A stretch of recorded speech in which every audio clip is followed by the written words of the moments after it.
Sorry, it's still very hard for me because it was so sad to see anybody, any human being left like this. Is a horrendous incident that has happened. It is absolutely, there is no excuse. It is violent, it is vicious, it is terribly, terribly sad. But so many people have come forward as Irish people to say this is not what they want. This is not what they represent. They are here to support this gentleman, to support the Indian community and anybody else who is suffering attacks. We want it to stop also.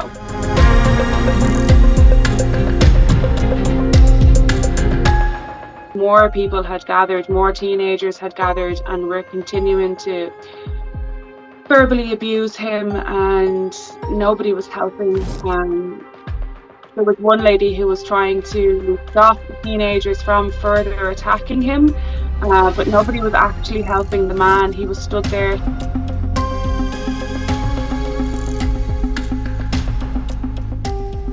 Hello, you are watching India Today Global. I am Pranay Upadhyaya. Recently, a very disturbing report came from Ireland, wherein an Indian national was subjected and became victim of a racial attack. He was beaten by a teenager gang and he was left unattended bleeding. However, he was later attended by a good Samaritan, a lady, Jennifer Murray, and she took him to not only police, she called police, she took him to hospital, and now also she is taking care of this man. I am being joined by Jennifer from Ireland. She is a resident of Tallaght area near Dublin. Welcome to India Today Global, Jennifer. And my first question to you would be, can you walk us through the exact moment you first saw the victim and realized something was wrong? What were your reaction and the people around, and what did you see at that point of time? So it happened on Saturday evening in a housing estate in Dublin. And actually it's a very nice place where it happened. It's not a lower class place. There's really nice people who live there, and he was set upon by some teenagers who attacked him and stripped him of his clothing. They cut his face, they beat him, they robbed his clothes, they robbed his phone, and they left him. And when I arrived on the scene, more people had gathered, more teenagers had gathered, and were continuing to verbally abuse him, and nobody was helping. There was one lady who was trying to stop the teenagers from further attacking him, but nobody was actually helping the man. He was stood there, he was extremely shell-shocked, he was withdrawn, he was submissive, he was begging for help. Sorry, it's still very hard for me because it was so sad to see anybody, any human being left like this from such an attack. So I was driving past in my car and I stopped, and I got out and I came down to see what was happening. And then I took him away from the scene. I brought him over towards my car, and I sat him down. I called an ambulance. Okay, so just to clarify, did you see him while he was being attacked? No. I just spotted him after the attack when he was standing on the side of the road. He was looking for help, but nobody was helping, unfortunately, and teenagers were kind of continuing to try and attack him and to harass him. But there was another lady who had arrived just moments before me who was standing in front of them. And then when I came, I shouted at them all, and I took the gentleman away, maybe like about 20 feet, so he was kind of safer with me down at my car until I was able to get him some help. So his head was bleeding, his nose was bleeding, he was completely covered in blood. 100% of his body was just covered in blood. So I had some shorts in my car and I used that to compress his forehead, and then I had a blanket from my babies in the car and I used that so he could cover his legs, because they stole his clothes, they stole his underwear, they stole his shoes. And I spoke with him, and I told him. How would you describe your interaction with him in those moments when you approached him, and how did he describe his condition? Sure. So when I actually approached him, he repeated over and over again his name and that he was Indian and please help me, ma'am. And then when I sat him down and I talked to him, he explained to me that he had just been here for a very, very short period of time. He was working for a company in Ireland that he had previously worked for in India. He has family at home in India. He didn't have family here just yet because he had only been here um, a couple of weeks. And yeah, he gave me his name, he gave me his address. He was so incredibly polite. Um, Even in all of his wounds and all of what had happened to him, he was still such a nice person, like, and I promised him I would get him help. I sat with him and I comforted him and I told him, no, no. Um, the man is extremely traumatized, beyond traumatized, which you can only imagine, which is normal for the circumstance. So no, I have a duty now to continue to protect him and allow him to heal and recover, which is the most important thing for him and his family, and that's my priority. Can you share the identity of victim with us? And Yeah. can you share the identity of the victim with us? And have you had any further contact with the victim? How is he coping? So the only reason I know about these attacks is that the police actually told me when they arrived on the scene. So as a member of the public, I was completely unaware of this. It's not something that's ever been released in the media. This is the first attack that has been released because of the video that I made that went viral.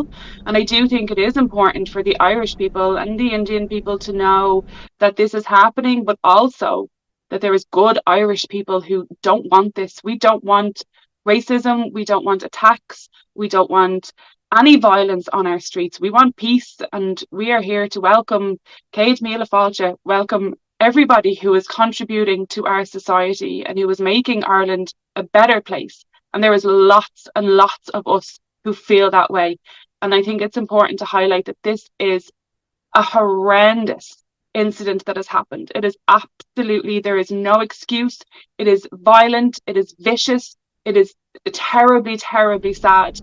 But so many people have come forward as Irish people to say this is not what they want. This is not what they represent. They are here to support this gentleman, to support the Indian community and anybody else who is suffering attacks. We want it to stop also.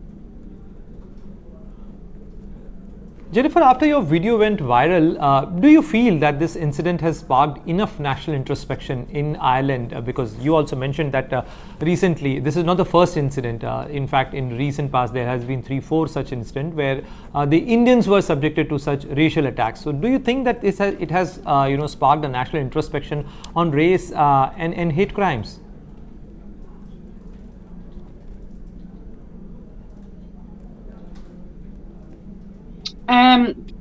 I do, and from the Indian community, they have reached out and told me in the last maybe year or two that these, what would I say? There is people who are openly not happy about immigrants, not happy about people coming to our country, to coming to their countries in Europe. Obviously, I can't speak for anybody else, but they are in a minority, and where there was great hate at this incident, it has resulted in a great outpouring of love. And I do believe that where there is negativity, there is also huge amounts of positivity. And yes, there is people who do not want immigrants in our country. There are people who are very vocal about this. However, there are lots of people who can apply logic, who are kind people, who welcome people who contribute to our society and who do not have this backward thinking. Yeah, but for the obvious reason, the Indian community in Ireland is reportedly quite shaken after this incident. And, have you seen any fear manifesting in the Indian community in recent days? And do you think they feel especially vulnerable and unsafe the way recent attacks happened?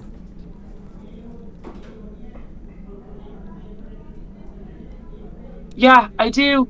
So I am not representative of any political party, and I think that's important. I'm representative of humans and of being kind, and for a voice to no to violence and no to racism. I don't represent anybody. I am not here to have a war with anybody, to fight anybody, to waste my energy on people who maybe we can't change, but I want to help change where there is possibility, where there is hope, and where we can be brave to step forward and be proud to be Irish and be proud to be not racist. We can be Irish and say no to violence. We can be Irish and say no to racism, and we can still love our country just as much as anybody else, but we do not want this on our streets in any capacity.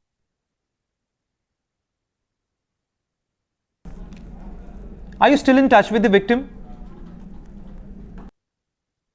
Yeah, so I text him every day, a couple of times a day, sometimes to check on him, sometimes to update him on the media attention, and then sometimes just to tell him that this shouldn't have happened to him.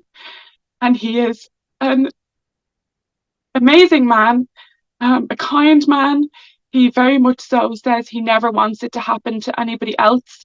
And that's important. And that's why I have taken the job of raising the awareness. However, it never should have happened to him. And he is and was an important person, and his life matters. He is recovering slowly, very, very, very slowly. His injuries were extensive. They were not something that will heal in a number of days, maybe not even in months. Mentally, I do believe it's going to be a very difficult road, but I am finding as much help as I can as possible for him with psychotherapists, with doctors, so that he receives the care that he needs and that he thoroughly deserves, because nobody, Indian, Black, White, Irish, nobody deserved what happened to this man. So I will do everything in my power to help him, and the Irish community have come forward to help him also. So what is the current situation? Do you have any update on how the police investigation is proceeding in this case? So the current situation is that it is under investigation. I can confirm that the police are actively investigating it. They are on a daily basis investigating all aspects of it. They want these people to be off the streets. They want these people to be punished. However, our laws in Ireland are not strong enough to prosecute teenagers who commit such crimes. They are underage criminals, and when they commit these crimes, they do not get the same consequences as an adult would, and that is a problem in our society. And I know we as a nation want that to change, because nobody should be able to commit these crimes regardless of age. If you are capable of this crime, then you are capable of the consequence. So we hope that the Irish government listens, and we hope that the Irish government changes their laws, that these people, when they are caught, are able to be punished in the right way as opposed to their age protecting them. Jennifer, tell us something more about what has actually triggered this attack. Yeah, so there was no trigger, and I think that's very hard to admit, but that is the truth. There was no trigger. This man was very simply walking down the road in a housing estate. It was a sunny Saturday evening. It was daytime. It was 6 p.m. and he told me he was en route to his temple to pray. So it was completely unprovoked, which does make the attack worse. There was no reason. The only reason is racism and a hate crime, and that's not okay. Thank you very much, Jennifer, for sharing your perspective and the way you narrated the entire incident. This is actually a wake-up call, not only for the Irish community, but also for the global community. The way hate crimes and the racial attacks have gone up, this is actually a time for the societies to introspect. Thank you very much.